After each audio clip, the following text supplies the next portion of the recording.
Olá, meus amigos, olá, minhas amigas do Legislação Integrada. Aqui quem fala é o professor Bruno Valente. Nossa conversa de hoje é sobre a edição de número 258 do Jurisprudência e Tese do STJ e o tema dessa edição é Amicus Curiae.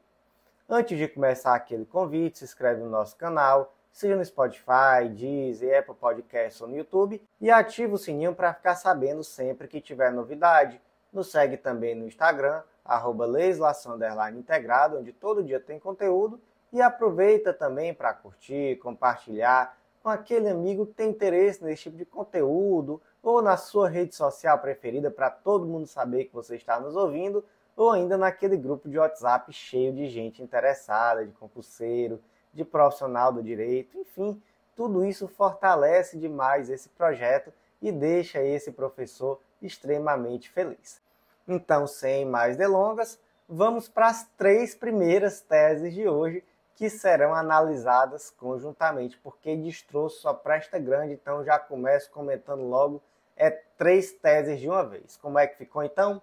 Tese 1, para que o terceiro seja admitido em processo judicial como amicus curiae, é necessário comprovar que sua participação tem potencial para contribuir com elementos relevantes à solução do litígio. 2. A intervenção como amicus curiae não é direito subjetivo de pessoa natural ou jurídica, órgão ou entidade especializada. E 3. A admissão dos amici curiae nos processos é medida discricionária do magistrado que analisará se, além do interesse na causa, estão presentes os requisitos de relevância da matéria, especificidade do tema e repercussão social da controvérsia. Professor, só para começar aqui, calma aí, eu percebi que na tese 3 você falou um pouco diferente. Você falou assim, dos amici curiae. E que negócio é esse? Por que foi diferente aqui a pronúncia? Gente, olha, amici é o plural, tá? Então aqui é latim, então amicus curiae é o singular. E quando você fala no plural, é amici, tá? É final CI, beleza? Então, só para você não errar na hora que estiver escrevendo aí na prova escrita, na petição, e colocar o plural como sendo na mesma forma do singular. Não, o final é amici, beleza? E aí, gente, bora começar aqui conversando um pouco sobre o instituto em si, né, do amicus curiae, porque, na verdade mesmo, só nessa conversa você vai ver que nós vamos tratar dos pontos da grande maioria das teses de hoje. E aí, quando formos comentar as teses, no geral, nós acabamos recapitulando alguns dos temas que nós já vamos conversar agora. Mas bora lá, o que é o amicus curiae? Gente, é uma modalidade de intervenção de terceiro. Está previsto lá no Código de Processo Civil, artigo 138, e não há previsão específica no Código de Processo Penal, mas veremos que é possível a aplicação também no âmbito do processo penal, né?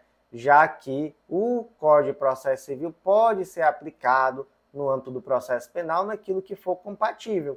Então, tudo certo, apesar da previsão estar tão somente aqui no Código de Processo Civil, também se aplica lá no âmbito do processo criminal. Quando que cabe? Gente, é necessário que haja alguns requisitos. Quais são? Relevância da matéria, especificidade do objeto da demanda ou repercussão social da controvérsia. Então, não é qualquer causa que vai poder ter a intervenção de um amicus curiae. Quando que vai ter esse tipo de intervenção? Quando houver, né, alguma situação específica como essa, uma repercussão social, uma relevância, uma especificidade. Aí o objeto é tão específico que chega um instituto tal, onde o pessoal estuda isso, estuda essa matéria e aí vem aqui e contribui. E aí, gente, eu quero que vocês tenham em mente que o amicus curiae, ele não é um assistente da parte, tá? Assistente é outra modalidade de intervenção. Por que isso é importante? Veja a terminologia. O assistente, ele vem para assistir uma das partes, então ele tem uma tendência para um dos lados, não é? Não é uma pessoa imparcial. Já o amicus curiae, ele é um amigo da corte, ele está ali pelo debate, ele está ali para contribuir. Não necessariamente para querer que uma parte ou outra ganhe, mas sim para contribuir. Ele é um amigo da corte, não é um amigo da parte A ou da parte B, beleza? E aí ele vai atuar exatamente nessas circunstâncias. Por que que isso é relevante? Porque nós vamos perceber também nas teses que seguem que não é possível admitir um amicus curiae que queira ali atuar simplesmente com um interesse em um determinado resultado na demanda. Por quê? Porque essa pessoa seria um assistente, não seria um amicus curiae. O amicus curiae, ele tem que ter uma posição ali mais institucional, não é? Por isso que quem que pode ser? Gente, pode ser pessoa natural ou jurídica, pode ser órgão ou entidade especializada com representatividade adequada. Então não é qualquer pessoa, não é o seu Zezinho que tem interesse na demanda, que vai atuar. Não, é aquela pessoa que é um especialista renomado no tema, aquela instituição que tem representatividade adequada para falar sobre aquilo, né? Beleza. Quem pode requerer, gente? O juiz pode nomear de ofício, mas também as partes podem requerer ou quem pretenda ser amicus curiae. Então, vou dar um exemplo aqui da minha atuação. Na época que eu estava no mestrado, nós tínhamos um grupo de estudo, e aí nesse grupo de estudo nós tratávamos sobre direitos da minoria. Um dos temas que era bastante estudado, e que inclusive era meu objeto, era cotas, e aí nós ficamos sabendo que existia uma ação civil pública aqui no estado do Ceará, tratando sobre o tema. O que nós fizemos? Nós vimos que os nossos dados das nossas pesquisas eram relevantes e peticionamos pedindo a habilitação como amicus curiae e levando no processo determinados dados que nós entendemos relevantes. E aí fomos aceitos e o juiz, inclusive, levou em consideração aqueles argumentos que nós levamos no momento do julgamento da ação. Então, nós mesmos ficamos sabendo que existia essa ação e tomamos a iniciativa de nos habilitar requerendo ingresso. Também é possível, né? Tínhamos interesse no resultado nenhum. Então, somente, melhor dizendo, tínhamos. Qual era? Era o interesse que aqueles dados que nós estávamos produzindo nas nossas pesquisas fossem colocados em prática. Então, tínhamos o interesse de levar esses dados para a ação judicial para que fossem considerados. Beleza? Beleza.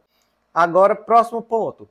Imagina que uma das partes não gostou de nós sermos aceitos como amicus curiae. Ela pode impugnar essa decisão do juiz de aceitar o amicus curiae? Pode não. Essa decisão é recorrível por expressa previsão lá no artigo 138 do CPC, beleza?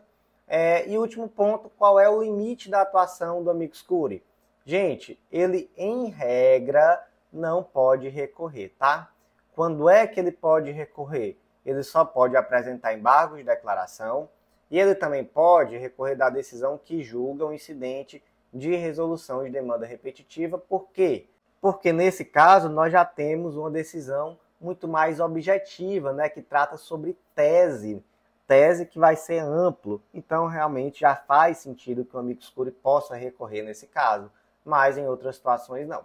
Então beleza, fizemos aqui já uma grande revisão acerca do tema e meio que sem querer já batemos aqui as 3 teses que nós estamos analisando. Quer ver? A tese 1, ela vai dizer que para o amicus curiae ser aceito, ele tem que comprovar que sua participação vai contribuir de forma relevante no litígio.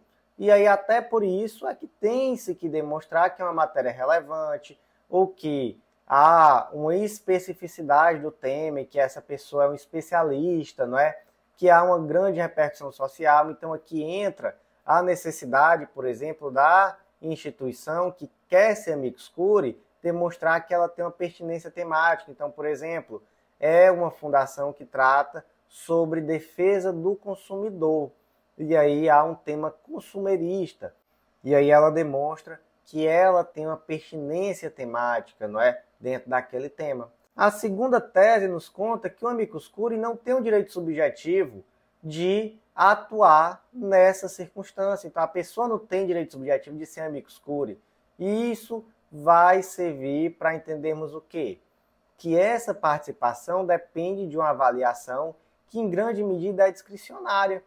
Por quê? Porque o relator, o juiz, vai verificar se há uma pertinência naquele momento também. Porque imagina, por exemplo, que o amicus curiae está chegando ali no finalzinho do processo, depois que já aconteceu tudo, e traz ali uma determinada manifestação que não contribui mais, ou que é intempestiva realmente, né? Que naquele momento já não faz mais sentido. Se fosse antes, até poderia ser, mas naquele momento já perdeu ali totalmente o time.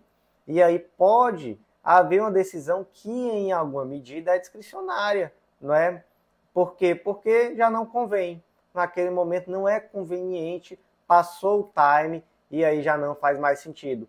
E aí, essa pessoa que quer ser amicus curiae, ela não pode invocar um suposto direito fundamental, digamos assim, a ser amicus curiae, o direito subjetivo de ser amicus curiae. Não, né? Isso não existe. Então, esse é o ponto da tese 2. E o ponto da tese 3 é um aprofundamento da tese 2, né? Porque, na verdade, a tese 2 ela foca nisso que não há o direito subjetivo, e a tese 3 foca mais nesse ponto da discricionariedade, que vai levar em consideração a relevância, a especificidade, a repercussão social. Então, se naquele momento se verifica que é inconveniente esse amicus curiae, então ele pode ser indeferido, beleza? Então, como é que ficaram as teses 1, 2 e 3? Tese 1, para que terceiro seja admitido em processo judicial como amicus curiae, é necessário comprovar que sua participação tem potencial para contribuir com elementos relevantes à solução do litígio. 2. A intervenção como amicus curiae não é direito subjetivo de pessoa natural ou jurídica, órgão ou entidade especializada. 3. A admissão dos amici curiae nos processos é medida discricionária do magistrado, que analisará se, além do interesse na causa, estão presentes os requisitos de relevância da matéria, especificidade do tema e repercussão social da controvérsia. Seguindo em frente, tese 4, é indispensável que a entidade tenha representatividade no âmbito nacional para ser admitida como amicus curiae em recursos submetidos ao rito dos recursos repetitivos. Gente, aqui nós temos um tema muito interessante que acaba sendo uma decorrência dessa necessidade de representatividade adequada para que a pessoa seja amicus curiae. E eu trouxe aqui um caso concreto, que foi um dos que embasou essa tese, em que a OAB Paraná queria ser amicus curiae em um recurso especial repetitivo, onde se discutia a validade de cláusulas de contratos bancários em todo o território nacional. E aí o que o STJ entendeu? Que não havia aqui uma representatividade adequada. Por quê? Porque não se tratava do Conselho Federal da OAB, e sim de uma seccional estadual. E dessa forma, como era um recurso repetitivo, que tinha um objetivo aqui de discutir validade de cláusulas de contratos com alcance no território nacional, então não haveria uma representatividade adequada. E esse julgado é bem interessante porque ele aprofunda alguns temas. Foi o RESP 1.251.331 do estado do Rio Grande do Sul. Ele traz esse ponto que a representatividade nacional é um requisito para a atuação como amicus curiae em recurso repetitivo no âmbito do STJ, mas também trouxe outros pontos, como a impossibilidade de uma instituição que tem interesse privado atuar como amicus curiae. Também trouxe a necessidade de verificar se há identidade funcional e finalidade estatutária que seja coerente com aquele objeto da ação, e dentre outros pontos, né, como que não é suficiente o mero interesse no desfecho da lide, tem que ter realmente uma finalidade estatutária de proteção daquele direito que está sendo questionado. Beleza, gente? Então, como é que ficou a tese 4? É indispensável que a entidade tenha representatividade no âmbito nacional para ser admitida como amicus curiae em recursos submetidos ao rito dos recursos repetitivos.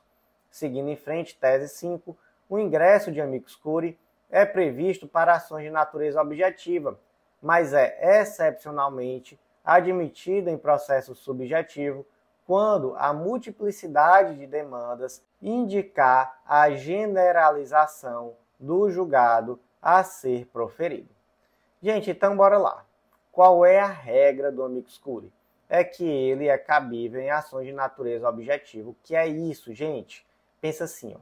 A ação de natureza objetiva é aquela que não importa quem é a parte, não há direito subjetivo ali sendo discutido de forma imediata. Claro que tem impacto, mas não há de forma imediata. Então, por exemplo, um ADI, um ADC é o melhor exemplo. Isso aqui seriam, a gente pode dizer assim, são as ações puramente objetivas, talvez, né? Não sei se essa classificação existe na doutrina, mas eu acho que dá para a gente dizer dessa forma.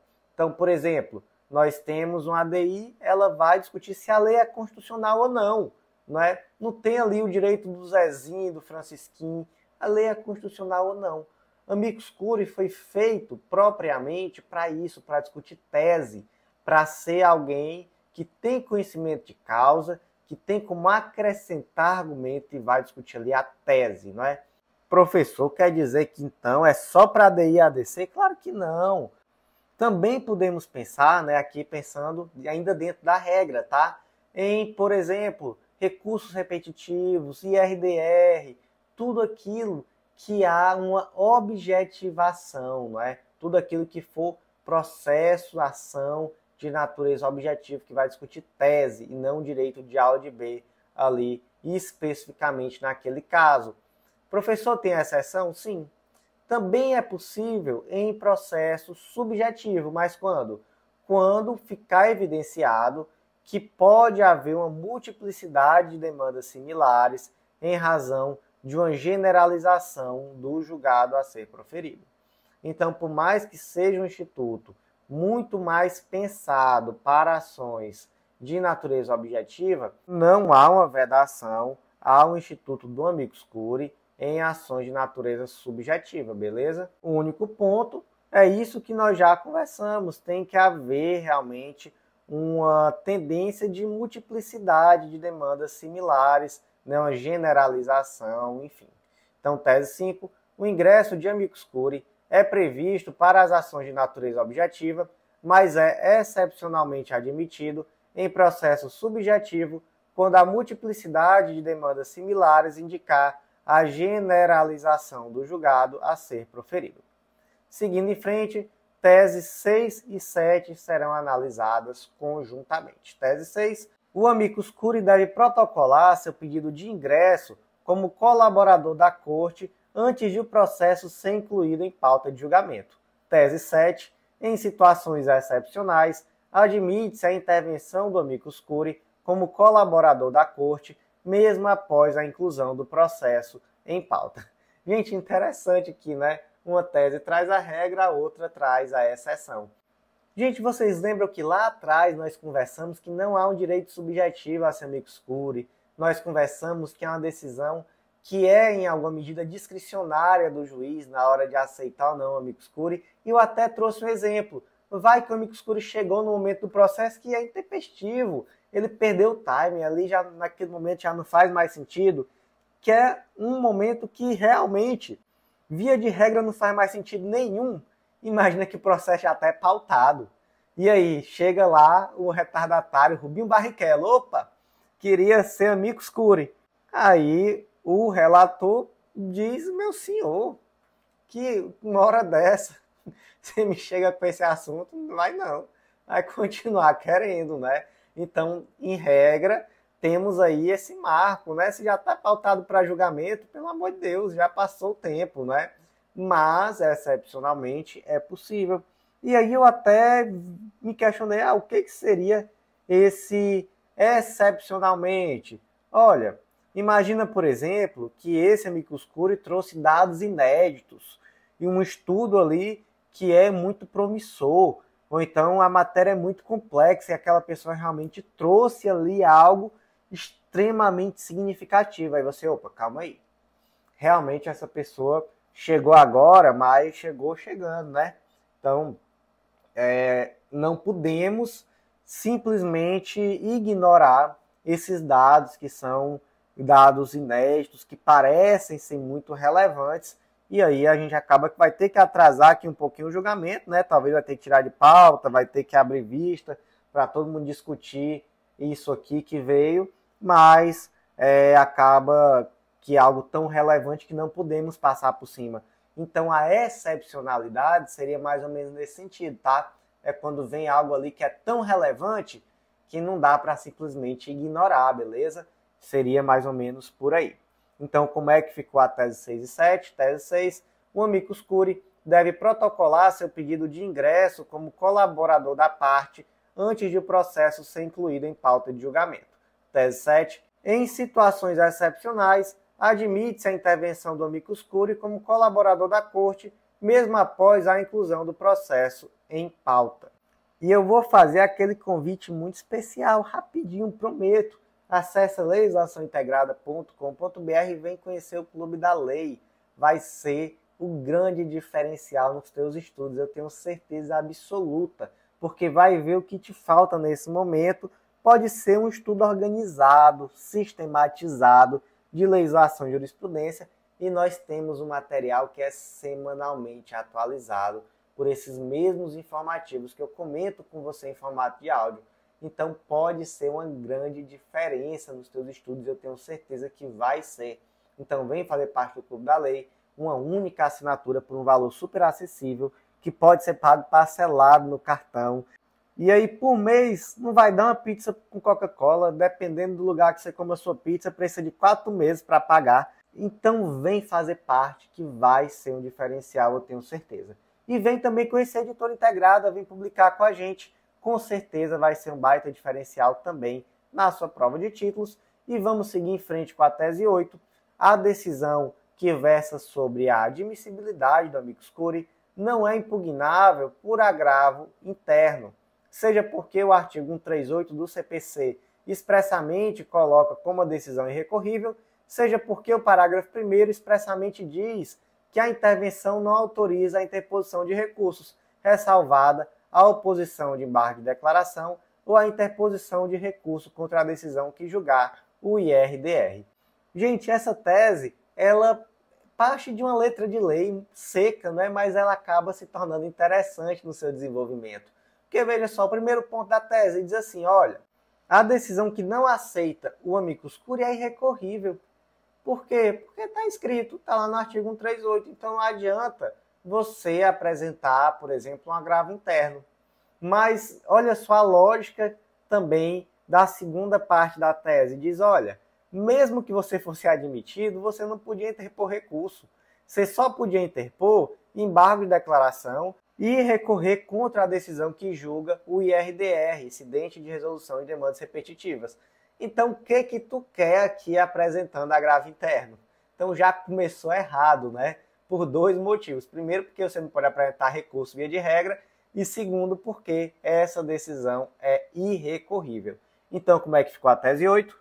A decisão que versa sobre a admissibilidade do amicus curiae não é impugnável por agravo interno, seja porque o caput do artigo 138 do CPC expressamente a coloca como a decisão irrecorrível, seja porque o parágrafo 1º expressamente diz que a intervenção não autoriza a interposição de recursos, ressalvada a oposição de embargo de declaração ou a interposição de recursos contra a decisão que julga o IRDR.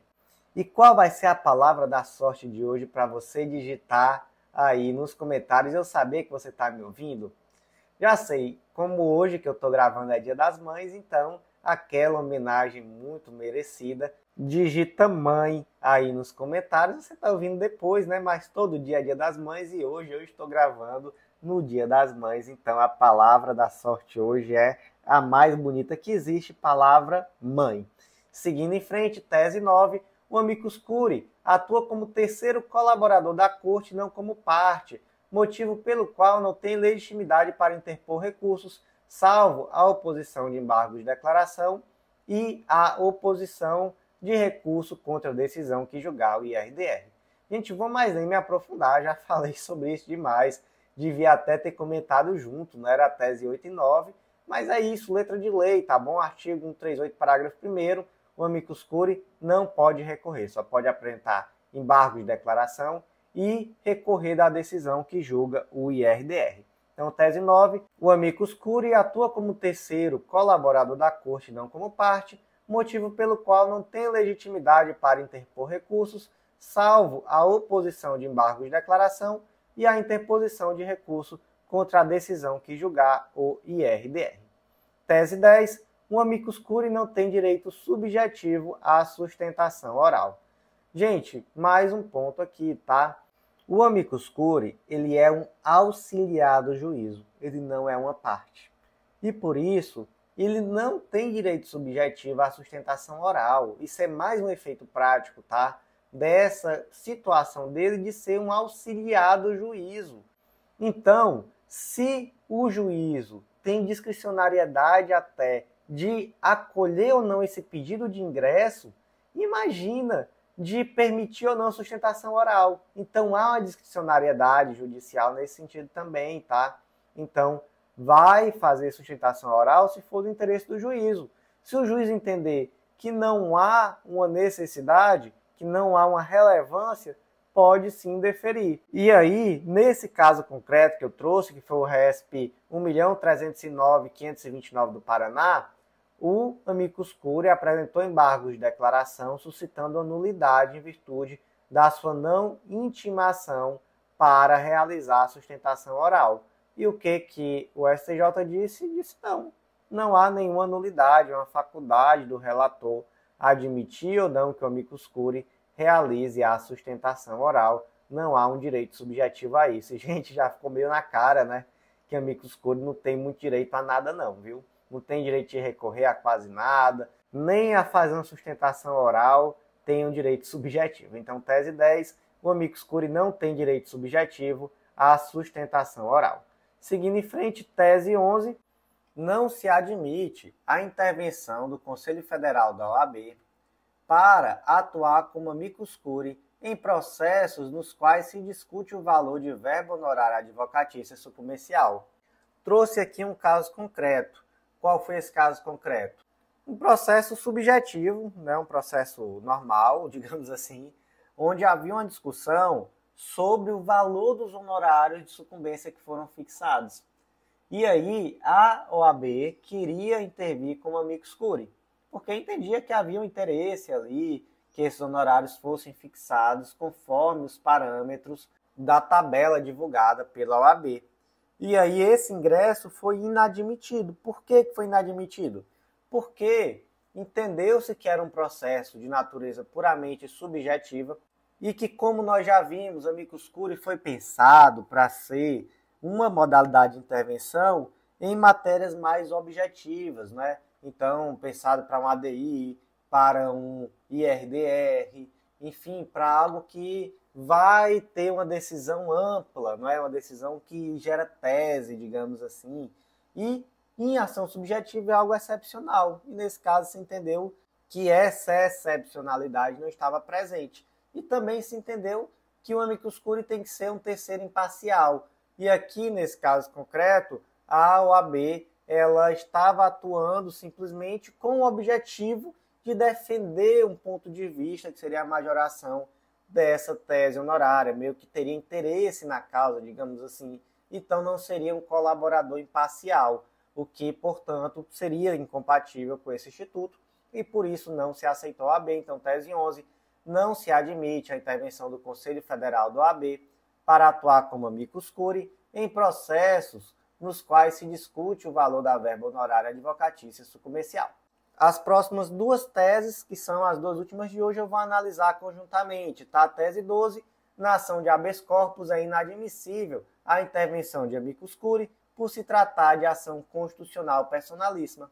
E a tese 13, a admissão de amicus curiae no processo penal fundamenta-se na sua capacidade de contribuir para a elucidação da controvérsia, com base em sua expertise ou experiência na matéria, sem comprometer a paridade de armas, nem agravar a situação processual do réu. Então, primeiro ponto, né? Cabe intervenção de amicus curiae no processo penal? Cabe, eu até adiantei isso lá no começo, cabe. Qual o fundamento? É o artigo 3º do Código de Processo Penal, que traz essa possibilidade de aplicação supletiva do CPC quando não houver nenhuma incompatibilidade. Então, cabe sim. Qual o detalhe? Temos que pensar no amicus curiae no processo penal como alguém que vem para trazer uma expertise na matéria, uma experiência na matéria, sem um interesse em um resultado específico, tá? Porque se ele tiver interesse no resultado, ele pode comprometer a paridade de armas e pode também agravar a situação processual do réu, a depender de que interesse seja esse. Então, não pode, tá bom? Tem que ser realmente um terceiro imparcial, um assistente do juízo que vem para trazer argumentos de cunho técnico, beleza? Mas a tese 12 diz o quê? E se for, professor, um habeas corpus? Olha, no habeas corpus não dá. Por quê? Porque é uma ação constitucional personalíssima. Se trata de uma modalidade de ação, gente, em que sequer cabe intervenção de terceiros, onde nós temos aqui algo meio limitado, né? Não é qualquer matéria, não é qualquer coisa que vai ser discutido, é algo objetivo, né? Até porque é uma ação que tem uma natureza bem extraordinária, com o objetivo ali de sanar uma ilegalidade grave que venha a comprometer a liberdade de locomoção. Então não cabe intervenção de terceiros e especialmente, né, que também não cabe amicus curiae. Um aprofundamento aqui, gente, se for mandado de segurança, cabe ou não? Aí temos uma polêmica.